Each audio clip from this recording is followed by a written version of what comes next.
Muito bem, como você está? Como tem passado? Tudo na paz, tudo na bênção?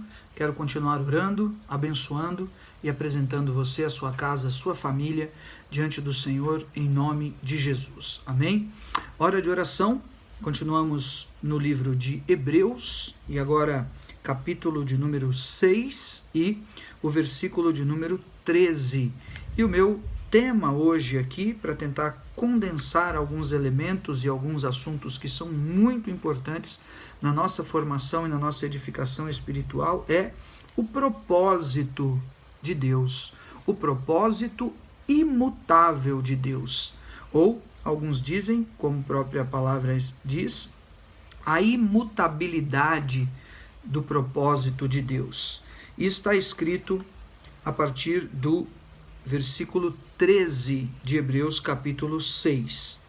Pois quando Deus fez a promessa a Abraão, visto que não tinha ninguém superior por quem jurar, jurou por si mesmo, dizendo: certamente te abençoarei e te multiplicarei. E assim, depois de esperar com paciência, obteve Abraão a promessa, pois os homens juram pelo que lhes é superior. E o juramento, servindo de garantia para eles, é o fim de toda contenda. Por isso, Deus, quando quis mostrar mais firmemente aos herdeiros da promessa a imutabilidade do seu propósito, se interpôs com juramento, para que, mediante duas coisas imutáveis, nas quais é impossível que Deus minta, forte alento tenhamos nós, que já corremos para o refúgio, a fim de lançar mão da esperança proposta, a qual temos por âncora da alma, segura e firme, e que penetra além do véu, onde Jesus, como precursor, entrou por nós, tendo se tornado sumo sacerdote para sempre, segundo a ordem de Melquisedeque. Muito bem, um texto incrível realmente aqui, Hebreus 6, de 13 a 20, e que envolvem vários elementos de uma edificação muito especial da nossa fé e do propósito do plano de Deus e da revelação realmente de Deus para como um todo em sua obra, né? Ele começa falando sobre Abraão e a relação da promessa feita a Abraão. Qual promessa? A promessa de Isaque. Isaque era a grande promessa de Deus, ou preliminarmente a promessa de Deus a Abraão com relação ao seu filho, que seria a semente que Deus utilizaria para a construção, então, de todo o Israel. E a promessa também de Deus, claro, para Abraão no âmbito da terra prometida, da terra de Canaã. Não é? Ele começa falando de Abraão e depois termina falando sobre Melquisedeque. Melquisedeque, que nós já vimos e já falamos esses dias, a ordem de Melquisedeque e aquilo que significa este sacerdócio grandioso de Jesus, não segundo a ordem levítica, mas segundo a ordem de Melquisedeque. Se você não viu, tiver curiosidade, alguns dias para trás aí está também este estudo. E aqui nós vemos o seguinte: não tinha por quem Deus jurar que de fato iria cumprir a sua promessa, a promessa feita a Abraão. Então, diz a palavra que Deus jurou por ele mesmo. Ora, Deus não precisa jurar, Deus não precisava jurar, mas explica a palavra que ele interpôs com juramento de que realmente cumpriria aquela promessa e que aquele propósito, aquele plano estabelecido de Deus era imutável, intocável, não seria de maneira alguma mudado ou questionado em hipótese alguma. Mas, ainda assim, o Senhor, não tendo por quem jurar, jurou por si mesmo. Não que Deus precise jurar. Os homens fazem juramentos, está escrito no versículo 16. Os homens juram para que aquela palavra empenhada, ela sirva de garantia, como se fosse o fim de uma contenda. Mas a grande realidade que o Senhor Jesus explica em Mateus 5, versículo 33, é o quê? Que nós não devemos jurar por coisa alguma. Isso por quê? Em função da volatilidade, da oscilação dos homens, da imperfeição da carne e da índole do homem, que realmente é danosa, é desastrosa. Mateus 5,33, também ouviste o que foi dito aos antigos, não jurarás falso, mas cumprirás rigorosamente para com o Senhor os teus juramentos.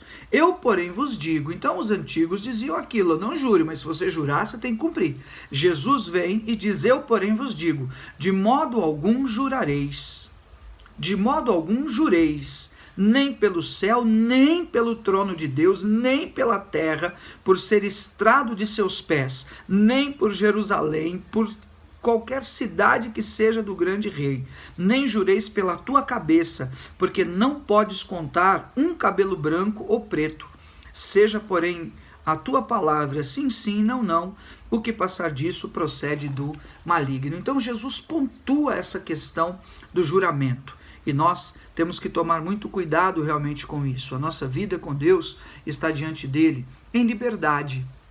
E as coisas que envolvem juramento, muitas vezes elas implicam intrinsecamente, não abertamente, mas intrinsecamente em escravidão, em dolo e nas coisas que estão ocultas, né? Então, o nosso zelo, o nosso cuidado para com relação a isso, tanto no âmbito pessoal, no âmbito do casamento, no âmbito ministerial. A nossa vida precisa ser esclarecida diante do Senhor, e o fruto do Espírito que vem a emanar de nós vai ser o maior exemplo e testificação a quem quer que seja, muito superior a qualquer juramento no altar, qualquer juramento pelo dinheiro, qualquer juramento por homens, qualquer juramento por lugares ou por pessoas. Amém? Seguindo então esta explicação, o Senhor fez aquele juramento, o próprio Deus, não é? Fazendo juramento por ele mesmo que seria fiel e cumpriria o plano estabelecido e o propósito estabelecido para Abraão, porque esse propósito dele era imutável. E nisso eu quero fazer aqui uma ressalva, meu irmão. Deus tem planos e projetos desenhados para as nossas vidas, e eles são imutáveis. Eles não estão sujeitos, como nós, às mudanças, às tempestividades da vida, às fases, às situações. O plano, o projeto e o propósito de Deus é perfeito. São perfeitos. Porque assim o foram para Abraão, para começar na raiz da vida daquele homem, tendo como base a história de toda uma nação, a gerar o seu próprio filho. Então imagine a grandeza do que o Senhor tem em promessas que são feitas a mim e a você e que estão testificadas na palavra, revelações que talvez você tenha recebido da voz de Deus. Eu quero te dizer, os propósitos de Deus são imutáveis. Pega o arado, retoma a caminhada, persevere naquilo que você realmente recebeu e creu da presença de Deus, porque Ele vai confirmar a promessa. O imperfeito Abraão,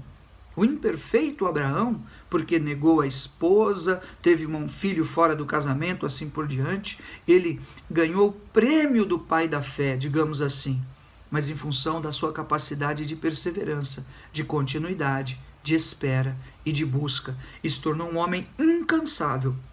E aí estão segredos especiais que esta mensagem ela compartilha comigo e com você. Duas maneiras ele fala aqui que esse propósito é imutável, ele não vai mudar.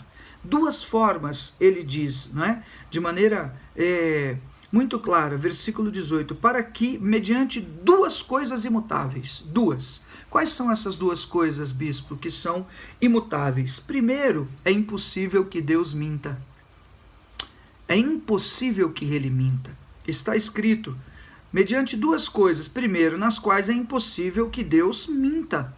Talvez pudéssemos nos reportar a palavra do profeta Balaão, muito embora o Apocalipse lá nas igrejas fala sobre Balaão, mas veja só, essa palavra saiu da boca do profeta Balaão, diante de Balaque, que tentou comprar e subornar Balaão para que ele profetizasse malignidades e maldições sobre Israel.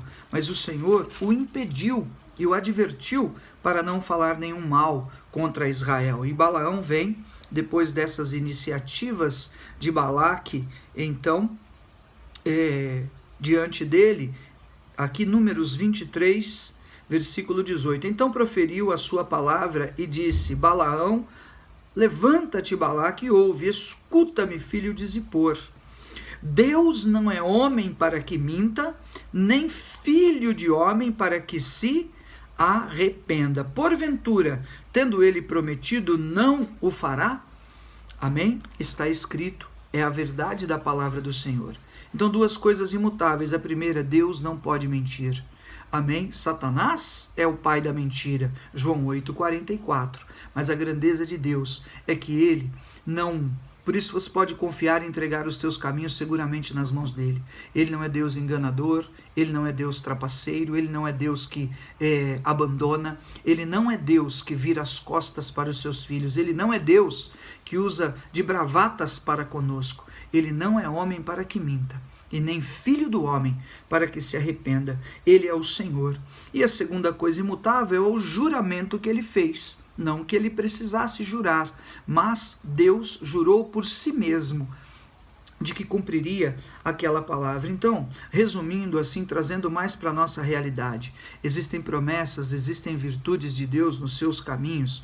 Confie e creia, e tome esse exemplo grandioso, porque as promessas de Deus não mudaram, os seus planos não mudaram, e aquilo que ele quer realizar, ele vai realizar e vai acontecer em nome de Jesus. E aqui está, nesta palavra, as promessas do Senhor, estão aqui confirmadas, promessas do Senhor. O que poderíamos também mencionar, o que está aqui em 2 Coríntios, veja, no capítulo 1 e o versículo 20, porque quantas são as promessas de Deus, tantas tem nele o sim, porque também por ele é o amém para a glória de Deus, por nosso intermédio. Então as promessas têm o quê? O sim e o amém. Talvez você esteja num momento da sua vida passando por mudanças ou desilusões, ou enfrentando alguma luta, ou diante de algumas causas que você tem para resolver, ou sem compreender como é que está acontecendo esse mundo e que geração é essa que estamos vivendo.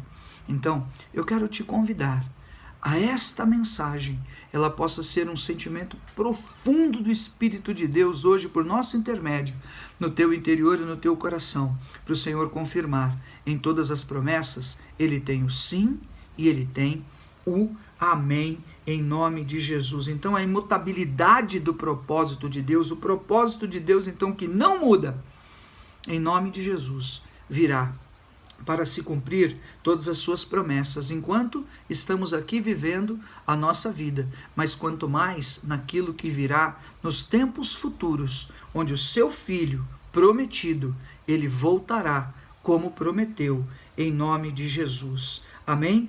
Depois nós vemos um refúgio. Essa mensagem, ela nos mostra um refúgio. Primeiro, a promessa. Segundo, é impossível que o Senhor deixe esse propósito, porque ele é imutável. Terceiro, existe um grande refúgio, versículo de número 18, para que mediante duas coisas imutáveis, nas quais é impossível que Deus minta, tenhamos forte alento, nós que já corremos para o refúgio.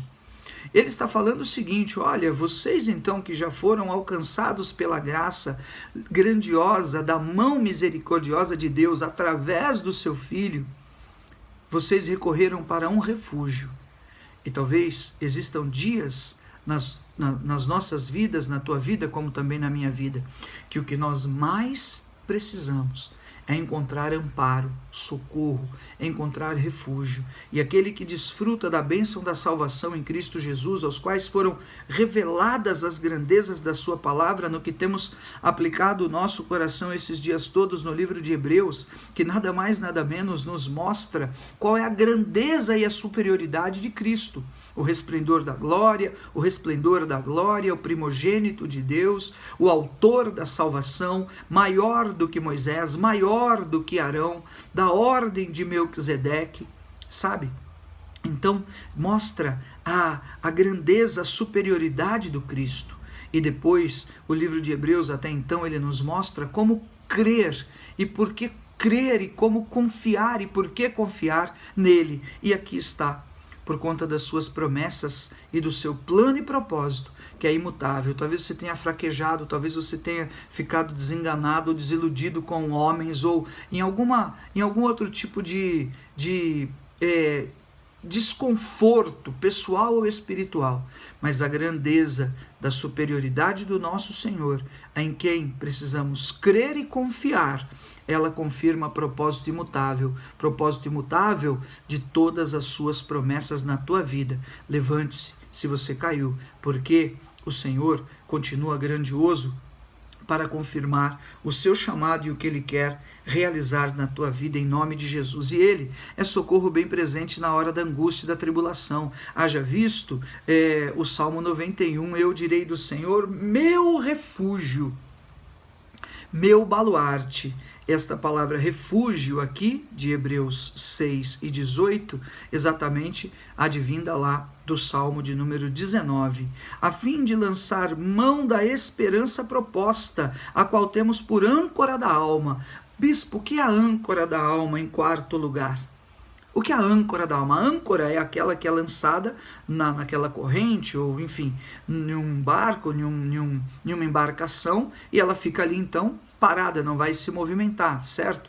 Então, a âncora da alma é a esperança que nos está proposta, da grandeza da promessa, daquele que veio, nos alcançou para nos salvar, para nos tirar do reino das trevas e nos transportar para o reino do Filho do seu amor. Colossenses 1, 18 e 19. Não é assim? O que está escrito? Amém? A nossa esperança é que Ele realmente voltará. Então, não viva como aquele que está desiludido na vida sem pai nem mãe.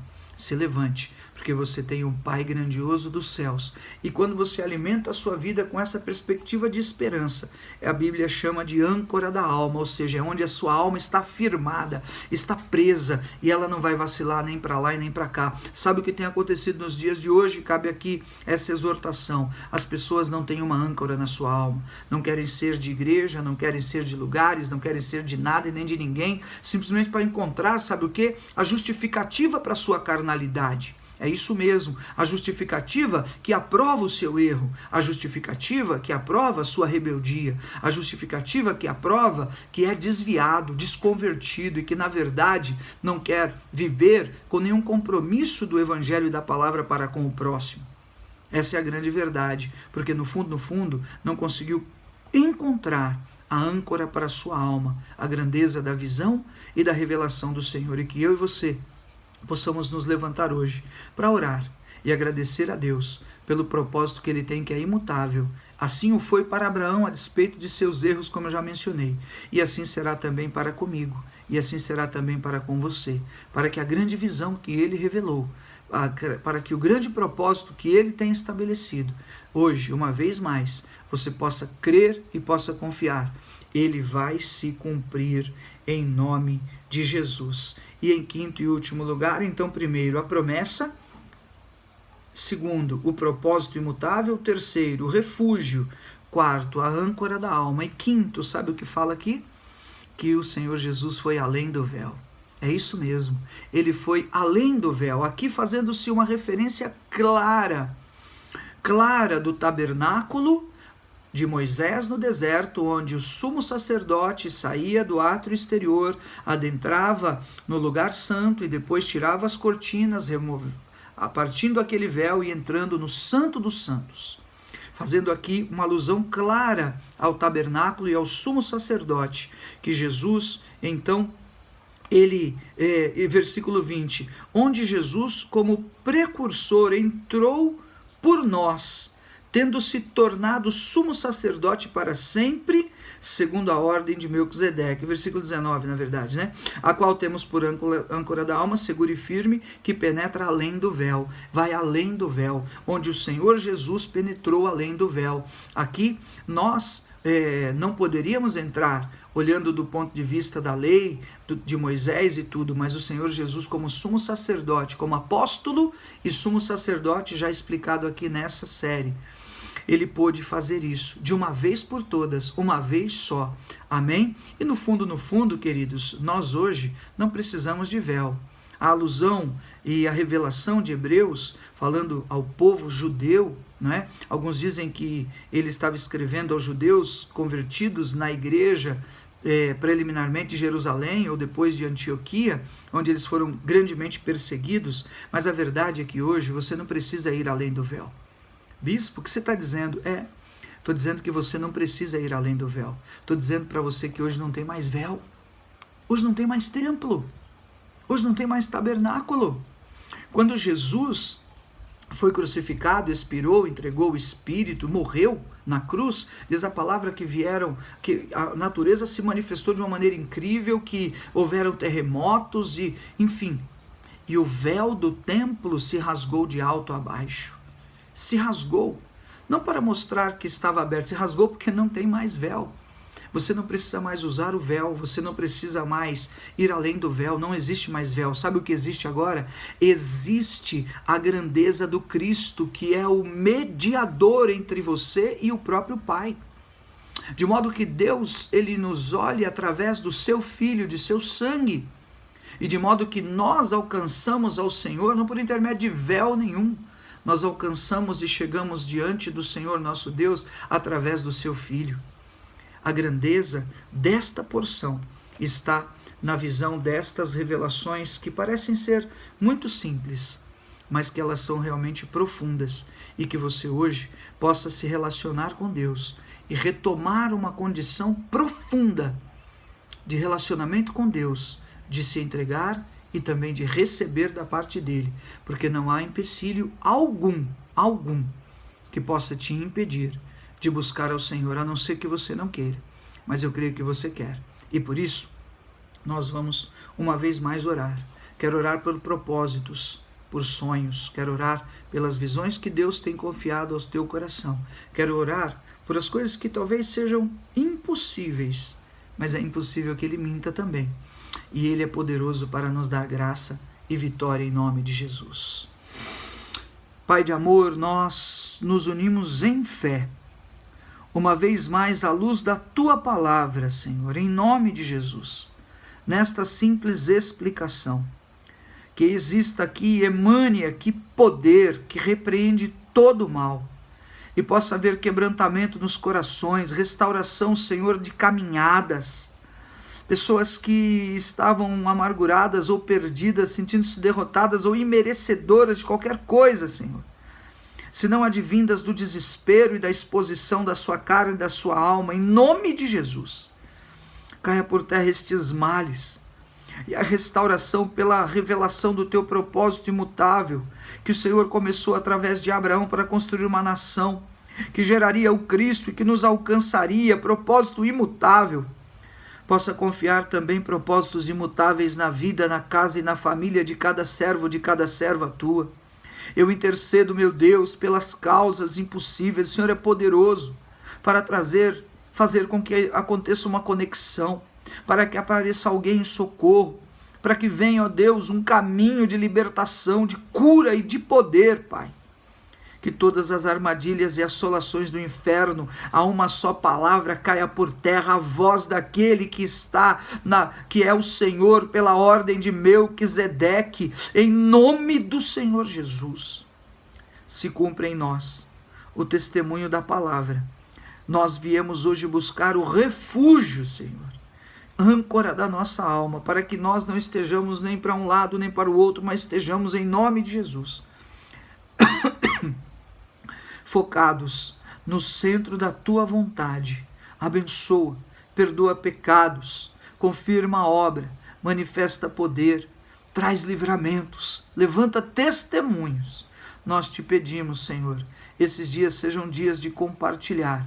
Encontramos refúgio, não fomos além do véu, nós somos levados ao trono da graça do Senhor, por intermédio do Cordeiro, Ele que perdoa pecados, que nos santifica, concede uma visão tão gloriosa como essa, da manifestação do seu Espírito, que vem, que nos encoraja, que manifesta a sua grandeza, e que nos dá a certeza, vão acontecer milagres, pessoas se levantarão, e o Espírito de Deus ativará a palavra e a voz no interior, e vidas serão alcançadas e salvas pelo testemunho, pelo ministério, pelo chamado, pelo dom, pela obra do Senhor em sua vida e em sua família, em nome de Jesus.